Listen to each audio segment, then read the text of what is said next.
much. And one of the things I want to share with you is that the filing and the carving can do a lot of really good stuff. But we also have some carving tools. And the Kate Wolf tools are great, especially for smaller stuff. But these are a set that I know that most of my students can afford and that you can play with.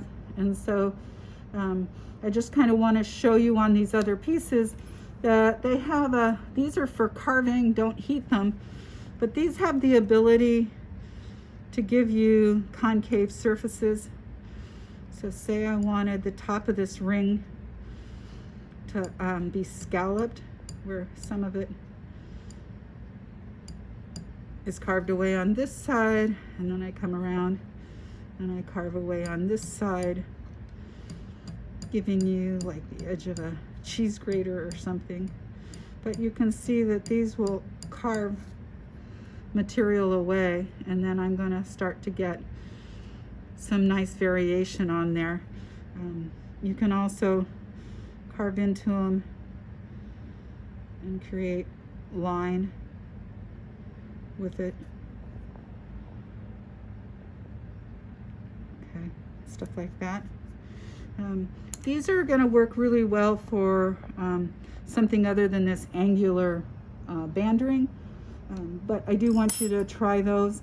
The other thing before I forget, I want to share with you, these are engraving tools. And hand engraving tools are really nice because you can actually carve wax with them and learn to engrave.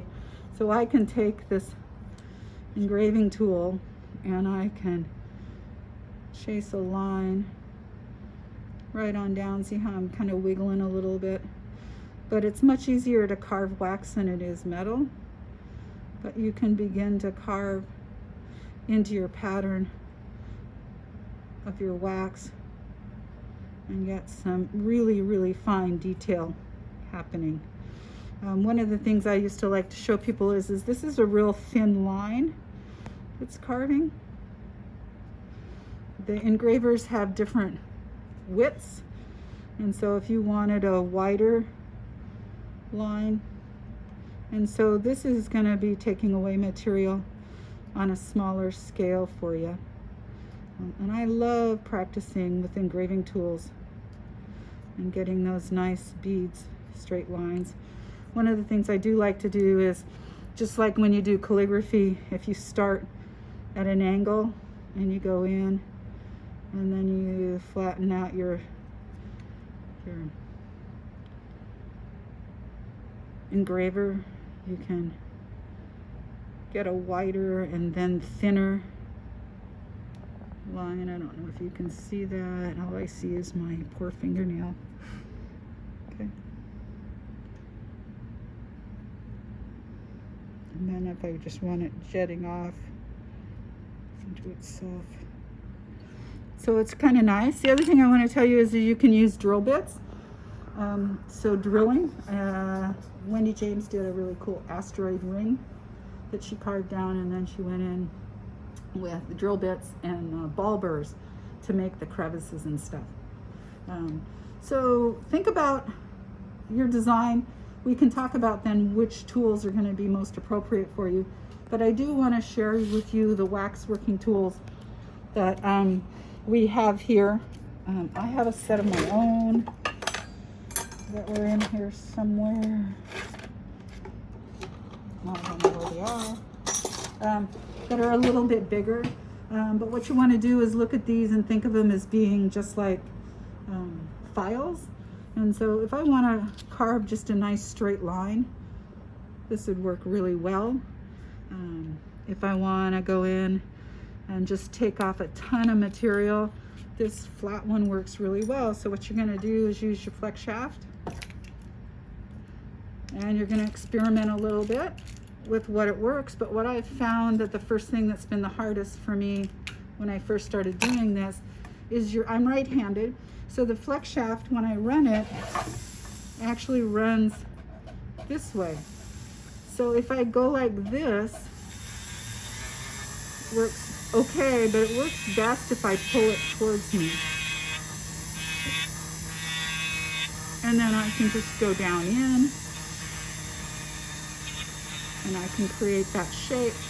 So say I wanted to make a channel set, and if my stone was close to this size, this might be the way I want to get in and make a channel set.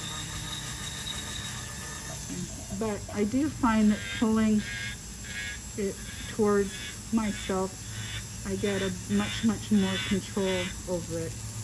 And so with this ring, I do want to remove, where am I looking at now? That one and that one. I want to remove material here.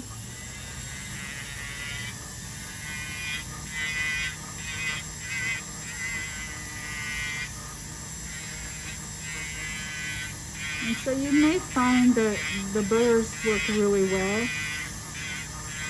They do start to clog up.